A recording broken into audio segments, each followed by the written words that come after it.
All right, so welcome everyone to Pathways of Wonder with Leslie Aarons and Julia Barbosa Landois. My name is Joy Harris, and Pathways to Wonder is the fourth in a series of dialogues that have emerged from my project, Possessing a Common Logic. And the goal of that project is to bring together artists and thinkers from different disciplines to consider commonalities in their practice. This project is supported by the Houston Arts Alliance and is a recipient of a Let Creativity Happen grant. So that's exciting.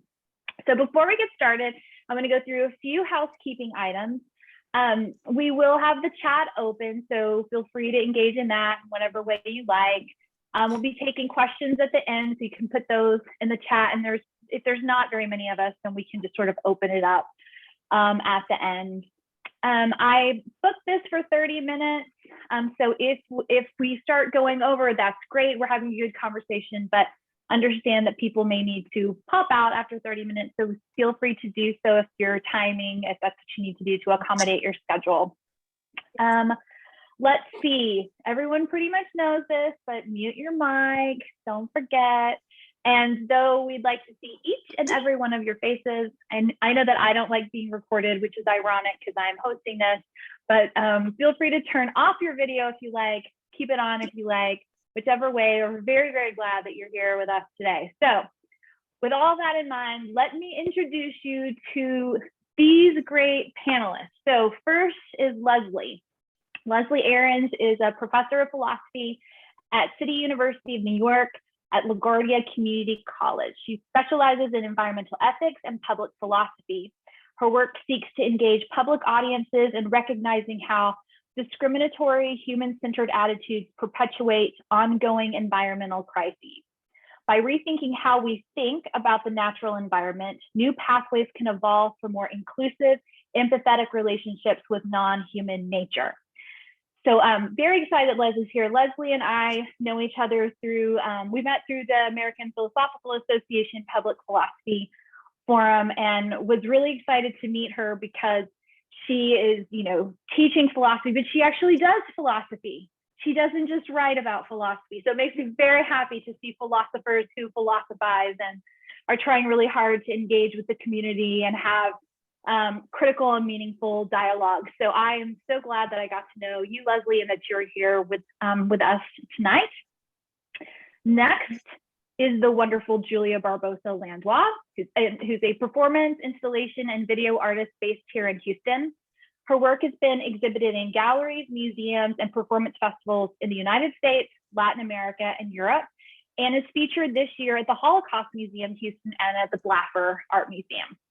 She holds a BFA from the University of Texas at San Antonio and an MFA from the University of Pennsylvania.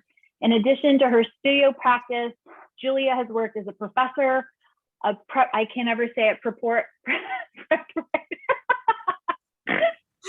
a preparator, which is somebody who installs exhibitions, art handler. Right. That's right. It's a good start when I can't read my own notes. An exhibitions coordinator, grant writer, and community educator.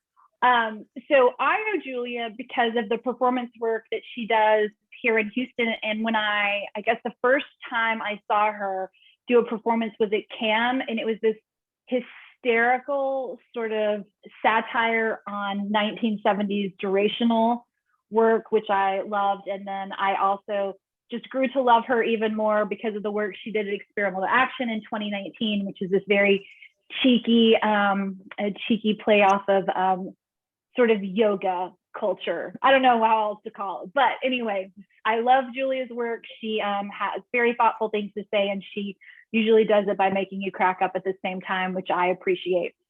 So again, thank you both for being here and sharing your talents. And I am going to unpin myself and hand it over to y'all.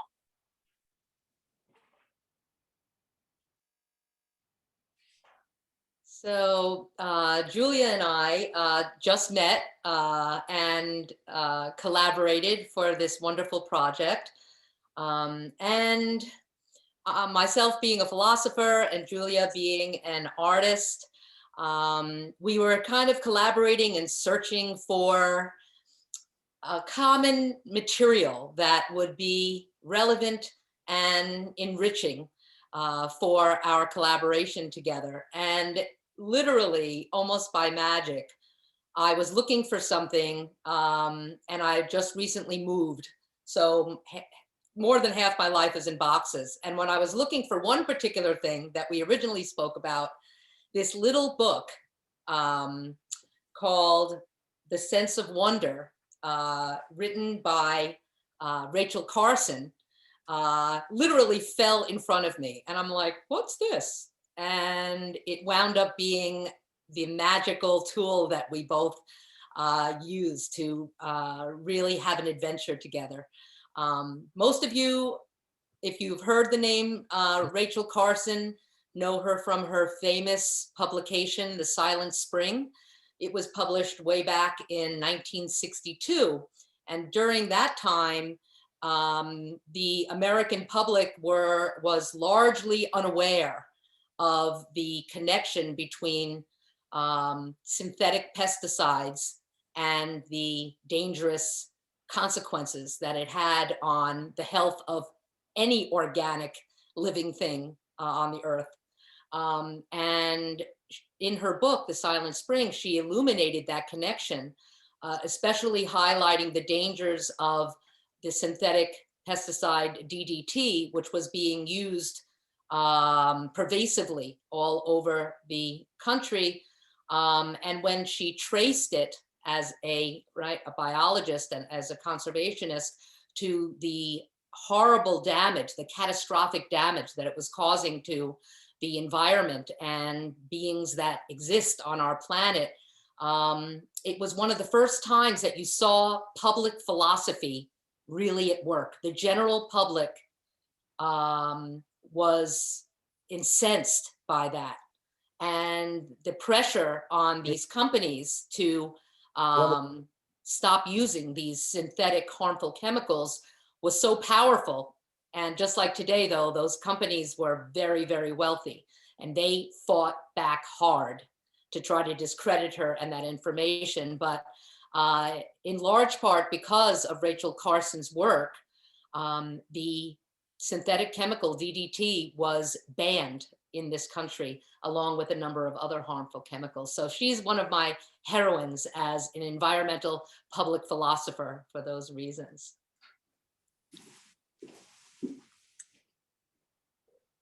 I don't know if Julia, you want to chime in how you related to Rachel Carson or this work?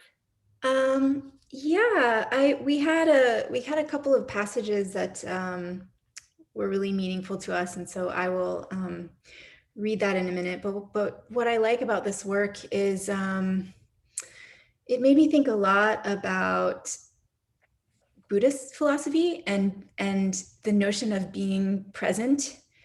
And cultivating that sense of wonder, or even something like looking at the environment with the mind of a child, or something like Zen beginner's mind, but being open to what is already all around you, right?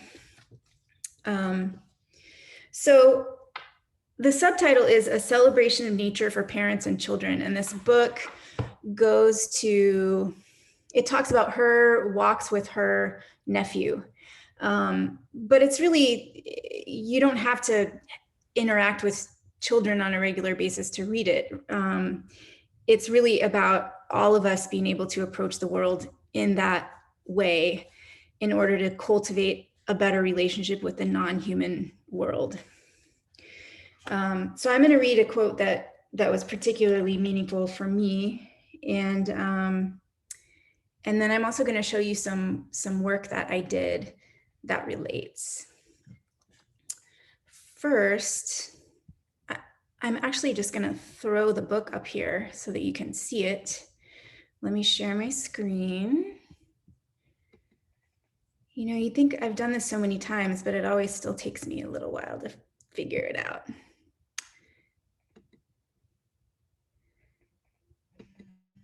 Okay.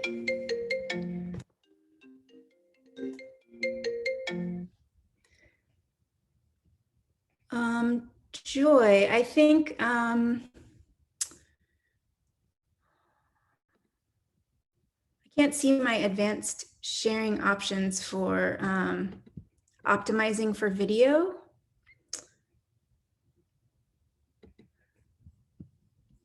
Try again. Okay. I have share sound. I can't do optimize for video, but I'll try again in a minute. Okay. Sorry, everybody. All right.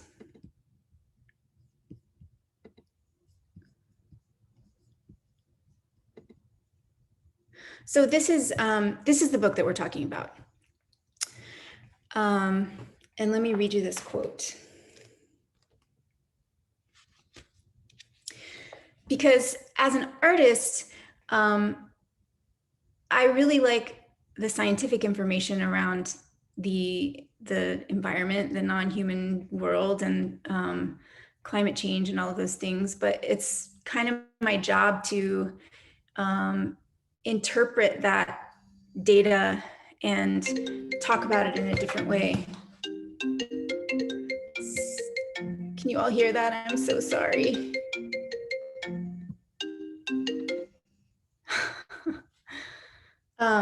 Okay.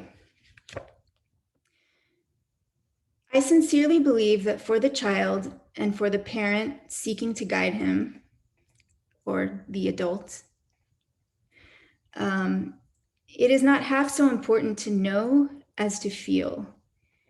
If facts are the seeds that later produce knowledge and wisdom, then the emotions and the impressions of the senses are the fertile soil in which the seeds must grow.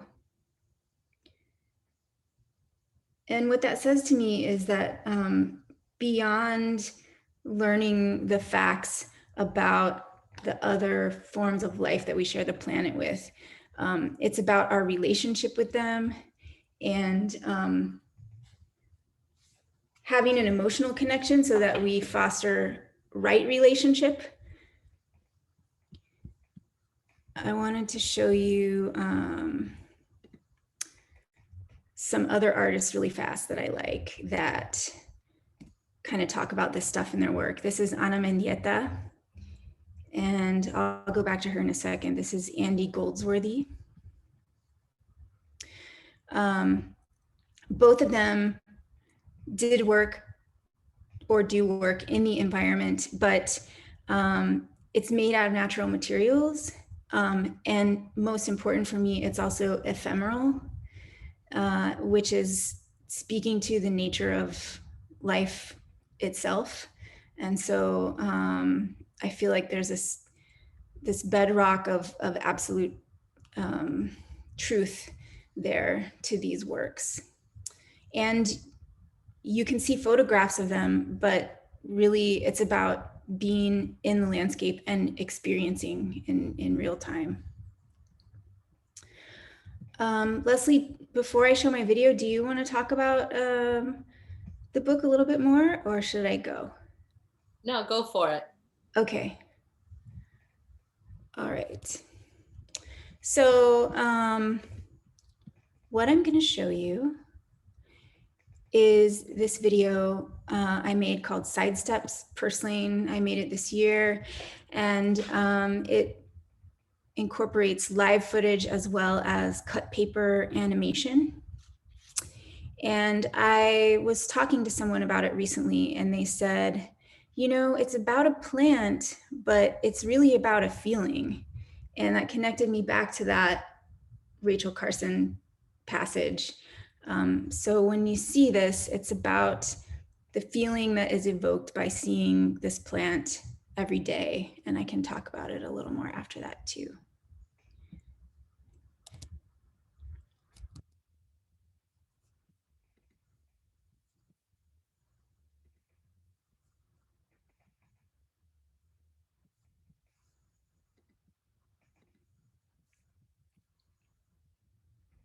Give me a heads up if you can't hear the sound, okay? I can't hear the sound. Can you hear it there we now? go. Okay. Yeah.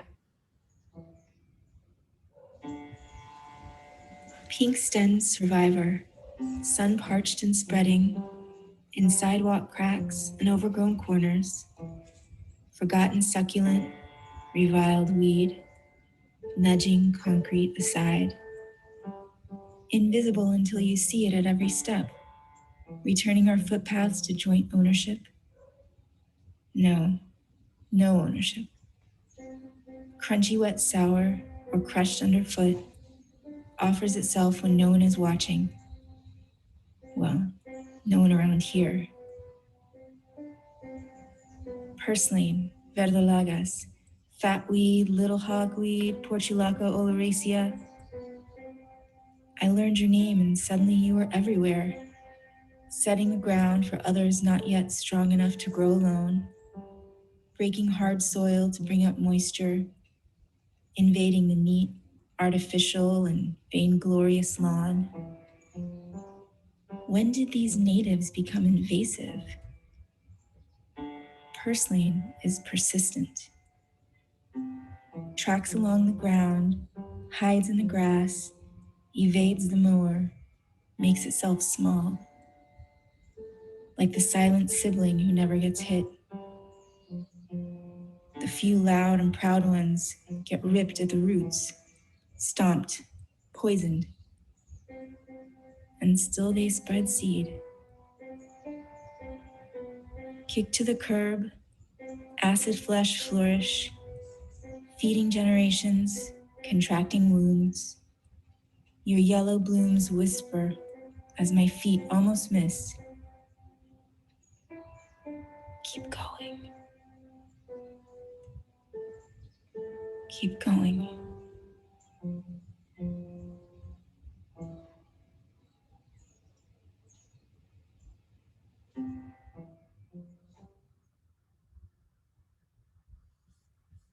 Julia, the video didn't play.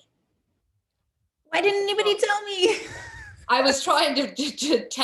Oh, I chatted you. I sent you a message in the chat. Wow. All right. Try it again. I don't know if it has something to do with the fact that we're recording. I don't know. Let me try it one more time. Gosh, I'm so sorry. What about the frame? Maybe it looked like it was just on that first frame. I wonder if you can click to the next frame where the video was. Believe me, I'm a beginner, so. All right. How many philosophers does it take to make a successful Zoom presentation? Let's see. Okay. Share sound. Let's try this again. Aha. Can you see the first frame? Yes. Okay, let's see.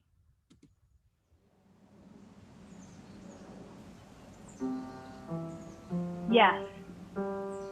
We're good. Pink-stemmed survivor, sun-parched and spreading, in sidewalk cracks and overgrown corners, forgotten succulent, reviled weed, nudging concrete aside. Invisible until you see it at every step, returning our footpaths to joint ownership? No, no ownership. Crunchy, wet, sour, or crushed underfoot, offers itself when no one is watching. Well, no one around here. Purslane, verdolagas, fat weed, little hogweed, portulaca oleracea. I learned your name and suddenly you were everywhere, setting the ground for others not yet strong enough to grow alone, breaking hard soil to bring up moisture, invading the neat, artificial, and vainglorious lawn. When did these natives become invasive? Purslane is persistent. Tracks along the ground, hides in the grass, evades the mower, makes itself small, like the silent sibling who never gets hit. The few loud and proud ones get ripped at the roots, stomped, poisoned, and still they spread seed. Kicked to the curb, acid flesh flourish, feeding generations, contracting wounds. Your yellow blooms whisper as my feet almost miss. Keep going. Keep going.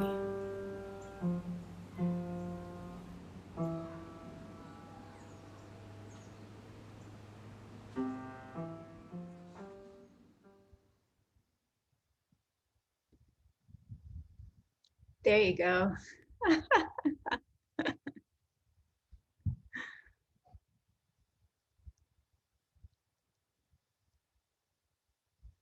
All right. So I will talk about that for just a minute. I was asked by two artist friends, Cecilia Norman and Julie DeVries, to do a project integrating animation and trauma recovery. And the first thing that I thought of was the purslane that I saw growing in the cracks of my neighborhood on every walk. And I got the idea to start photographing it after Hurricane Harvey, because I live in a neighborhood that was totally destroyed by the storm because of catastrophic flooding. And as all of this destruction had happened, and there are debris piles all over the streets for weeks, and people moved out, and just the shells of houses were left empty, I would take these walks every afternoon, and having this plant that persistently comes up kind of against the odds in the cracks of the sidewalk gave me some inspiration and hope, and in the face of this climate catastrophe.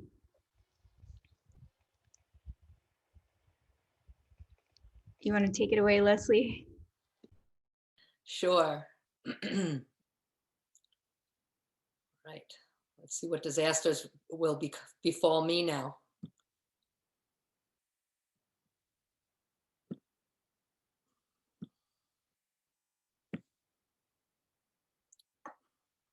All right. Does everybody see the picture of Pathways to Wonder? Yes, we see it. All righty. So Rachel Carson's personal journal was about the tantamount importance of instilling a sense of deep appreciation, understanding, and from that empathy for the natural environment, not just for the sake of nature, but for our own sakes as one species among countless others that share planet Earth. Inspired by Rachel Carson's delightful journal, as I briefly discuss my work in environmental public philosophy, I'll be sharing some of my own photos that were inspired by Mother Nature.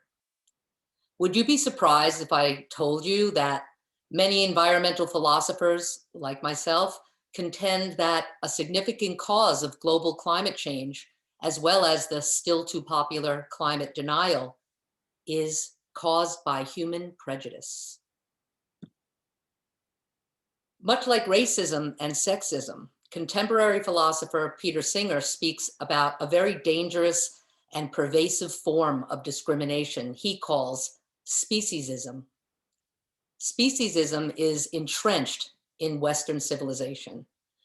It is an historical and cultural belief that humans are the most important species on the planet. But before we're too hard on ourselves, know that we have inherited this prejudicial thinking from literally thousands of years of philosophers, scientists, and other time-honored theorists confirming this belief of human superiority. Even the three major world religions have sacred parables establishing that humans were created to reign supreme and quote unquote subdue the earth. This place, as the story goes, is our Garden of Eden. So we have inherited this way of thinking about ourselves and about the world. And this way of thinking has been reinforced for thousands of years by the most celebrated thinkers for time immemorial.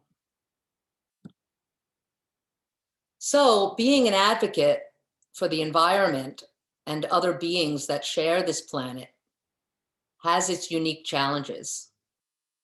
The blame game doesn't work. The fact that human activity is the main cause of global climate change converts many folks into climate deniers because they don't want to hear it. Talking about the quote unquote rights of trees, birds, and bees is met with incredulity. Because throughout the majority of our history, the idea of having rights, like the rights to life, liberty, and the pursuit of happiness, was exclusively human business. In order to have rights, a subject must be able to communicate its desires. If they cannot do that, how can their pursuits be protected? They must have consciousness to be able to think, to be able to exercise their rights. They must have the ability to understand themselves as having a life to live and a future worth protecting. So after much trial and tribulation, teaching an environmental ethics class that I created at CUNY LaGuardia College, I ran into a lot of roadblocks and resistance between this stubborn history of thinking in a hierarchical way. Human beings have become hopelessly alienated from the natural environment and from other non-human species, where there is no connection. And when there is no connection, as Rachel Carson so poignantly describes in her personal journal, there's very little hope of the kind of connectedness and understanding and empathy that needs to happen in order for positive change and growth and healing to happen. So in teaching my environmental ethics classes, of course, I have to go over the very, very difficult topics of, the treatment of animals and all of the horrendous, catastrophic, terrible things that are going on to both human and non-human species and the planet itself.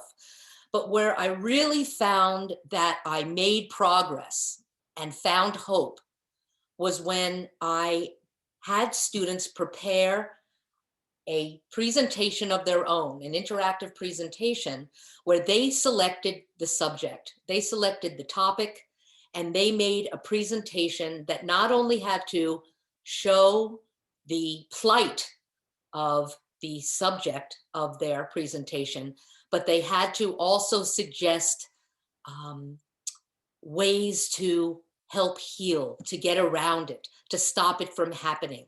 A what can we do about it component to their presentation. And it just totally floored me and amazed me.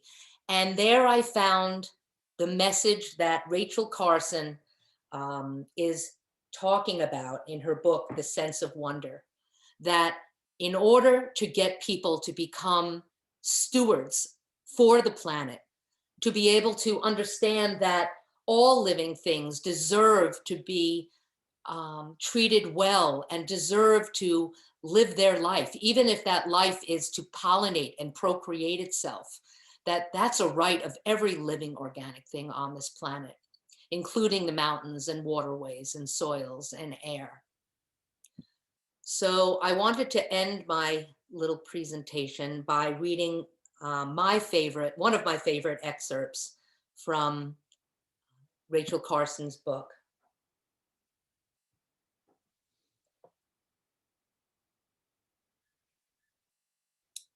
What is the value of preserving and strengthening this sense of awe and wonder, this recognition of something beyond the boundaries of human existence? Is the exploration of the natural world just a pleasant way to pass the golden hours of childhood, or is there something deeper? I am sure there is something much deeper, something lasting and significant. Those who dwell as scientists or laymen among the beauties and mysteries of the earth are never alone or weary of life. Whatever the vexations or concerns of their personal lives, their thoughts can find paths that lead to inner contentment and to renewed excitement in living. Those who contemplate the beauty of the earth find reserves of strength that will endure as long as life lasts. There is symbolic as well as actual beauty in the migration of birds, the ebb and flow of the tides, the folded bud ready for spring.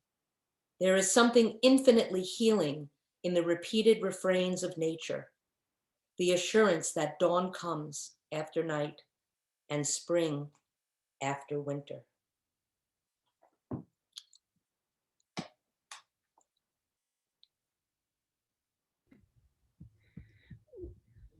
All right. Are y'all, Julia, do you have anything or to add, or Leslie, or should we go to questions from the audience?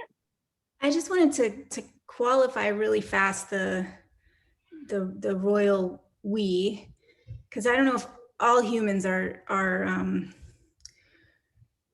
included or responsible. You know, I feel like it's more the settler, colonialist, capitalist sort of way of approaching the world. Because Indigenous people have been saying this kind of thing the whole time, right? Like the colonists or genociders, I don't know, I don't know what to call them, but just didn't listen, right? Like this mentality has always been there. It's just been ignored. So I just wanted to qualify that. Absolutely. I think that's a really important point, Julia. And I think, that's why I made the point that it's about Western civilization, right? We can't really talk globally because there are, like, the American Indian culture and other indigenous cultures that understand that we are interrelated to everything that is this planet and that lives on this planet. And you don't take from the planet unless you give back something else, right? There has to be reciprocity in order for there to be prosperity, in order for there to be sustainability.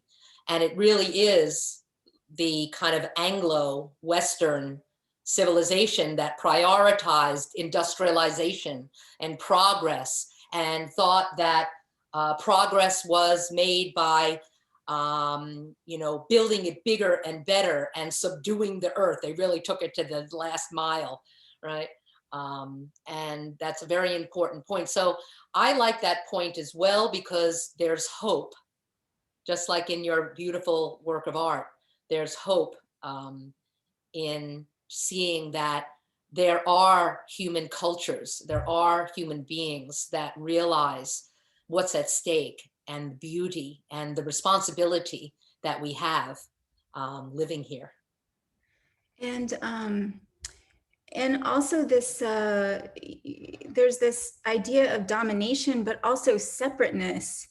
I mean, the domination thing is real, but the separateness is an illusion. We breathe air and we drink water, and our bodies are full of billions of microorganisms. We are nature, and we have a relationship with nature, whether we want to or not. Like, we're in it. And so the choice is, what kind of a relationship do we want to have? Do we want to have an abusive relationship with it? Or do we want to be in right relationship. I recently heard an interview with this German thinker named Andreas Weber, and he was talking about the intimacy of humans sharing breath with trees. And I was thinking about that today as I was walking around and walking past trees, and just the idea that every breath that I take is the exhalation of this other being. That's incredibly intimate. I mean, that's like something that you would say about a lover. And so that intimacy is there every day, and it is essential to life. And so all we have to do is just be more awake to that.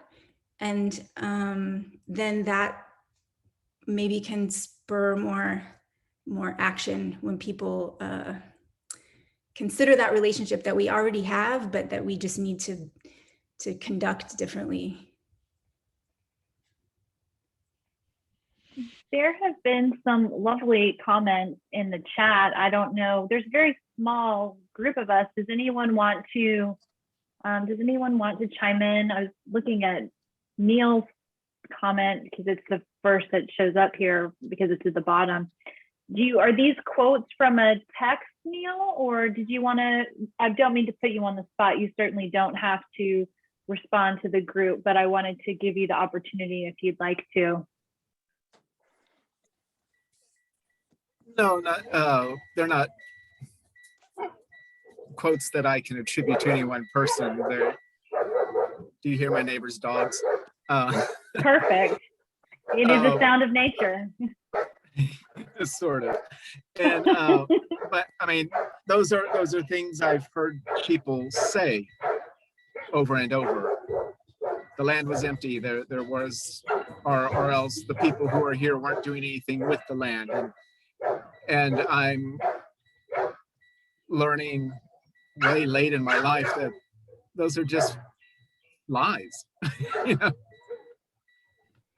Neil and I were in a book group together, and we read this book that I dropped into the chat called Braiding Sweetgrass. And Leslie, I think we maybe talked about this too. It's by Robin Wall Kimmerer, and she is an ecologist and also from an Indigenous community. And so really brings those two perspectives together in an interesting way. And also has a great section about remediation of polluted land. And it's really incredible how that can take place if we let it take place. Leslie, I was wondering if you could talk about what spurred you to get into environmental ethics. Sure. You know, I think it started as a childhood dream of some kind. I've always had a very, very deep affinity for nature, specifically plants. When I was a little girl, my grandmother, who lived in an apartment in New York City her entire life, used to save some avocado pits from avocados that she ate and grew trees.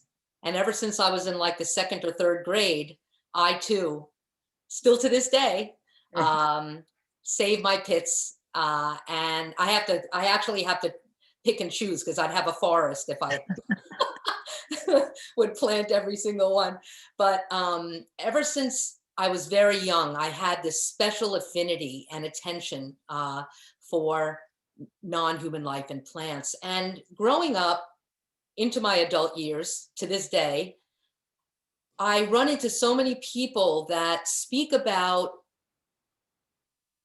you know, wildlife or nature or trees or grass like it is a nuisance, that the welfare of these things are not of any kind of consequence, right? So I have a house here on the outskirts of New York City, where I used to have to go to commute to teach. And it's the suburbs, and the suburbs are like torturous to nature. All my neighbors want to chop down every tree because they find that when the trees drop their leaves in autumn, it's a pain in the butt to have to like clean up. And they all use pesticides, and they all use spray pesticides for mosquitoes. And they see nature in that customary way where it's an inconvenience and it needs to be controlled and subdued. And my whole life, it hurt my feelings. And I always stayed silent because what am I going to say? Don't cut down that tree. It has rights. But when I finally, came into my own as a philosopher, I finally found my outlet. I finally found that there is a way to speak about the rights of non-human nature and find productive, positive avenues to try to inspire people to rethink how they think about trees and cows and chickens and dandelions and all those kinds of things. So that's my inspiration, and that's why I think I specialize in environmental philosophy, and very specifically public environmental philosophy, which tries to engage the general public, which is the audience that needs to be on board if anything is going to get better with our planet. It's my way to finally be able to speak for all of those non-human communicating beings that I've always so loved.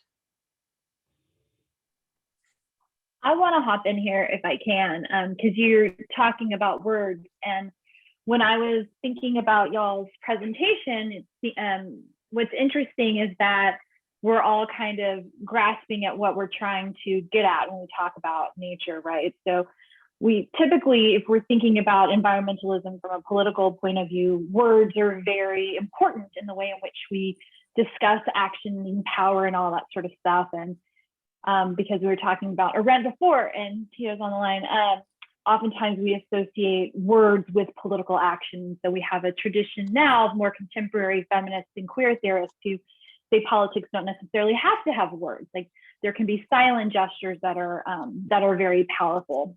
And so when it comes to us talking about the environment, words become very problematic because we can ascribe words to things that don't speak, but ultimately those things can't use words to advocate for themselves. So it's sort of a difficult thing to manage on the language side. So as a philosopher, you're dealing with words and thoughts and trying to reach out to people.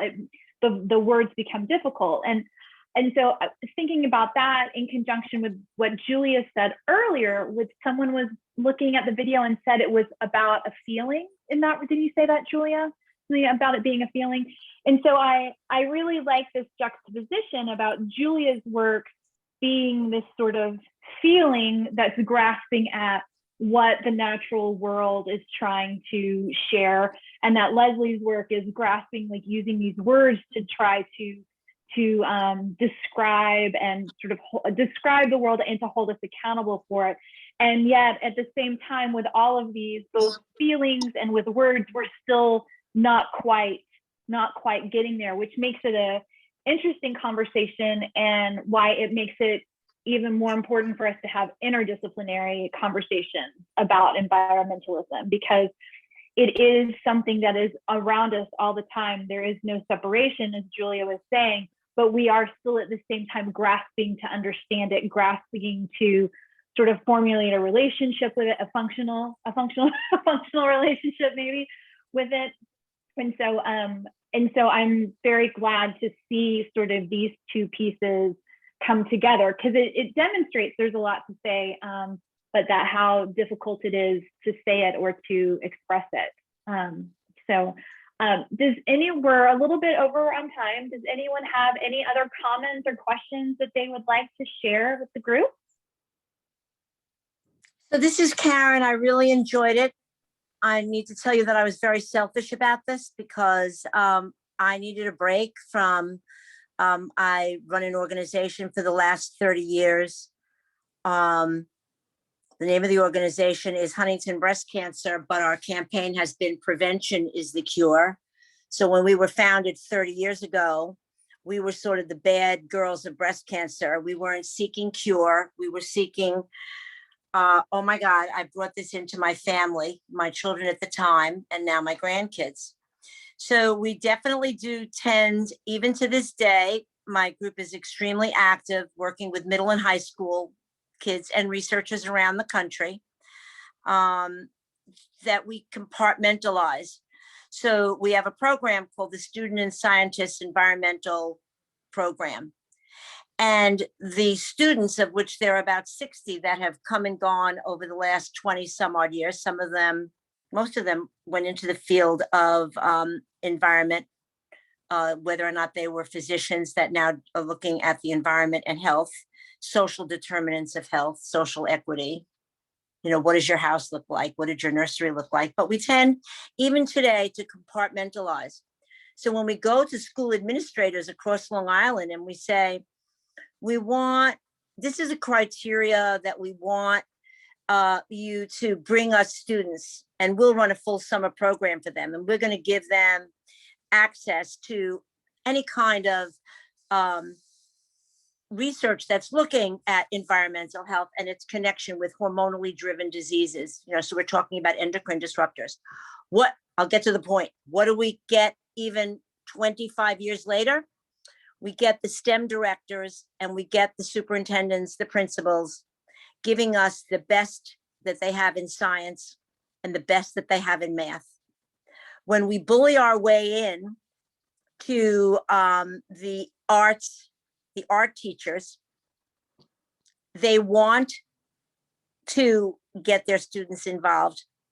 But when it comes to the administration, they have to take second place over us getting kids that are good in math and kids that are good in science. So that compartmentalization can be overcome by what you have just done today, providing an opportunity to actually get a feeling from a picture, a silent feeling to evoke feeling, but also to have somebody bring us back so that we take some ownership. And when we hear the words that Leslie provided, we can relate to it. So it gives me hope as a health advocate, and I really appreciate it today. It was lovely. I want to see more of it.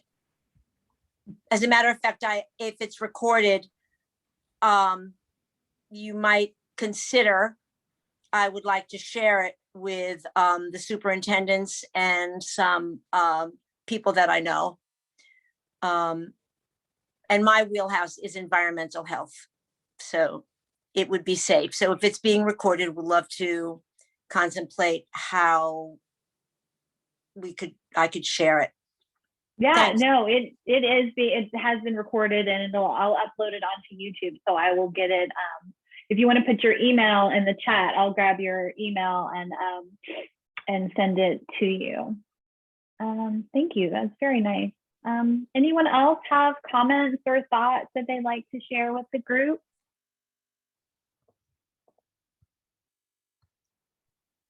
I just want to piggyback on what Karen was saying, and just go back to this idea of not thinking of nature as something separate, right? Which is when she's talking about looking at cancer and environmental education, you know, when we're, you can't just poison the environment and expect it to not come back to you. Because like I said, we breathe air, we drink water, we use soil that's around us that could have been contaminated. And also that's where things like environmental justice come in, right? Because communities, there are certain communities of color and poor communities that are more often affected by pollution and contamination and cancer zones, you know, stuff like that. And so it's caring about trees, it's caring about water and people being water protectors. But caring about nature is also caring about humans, because we're a part of that.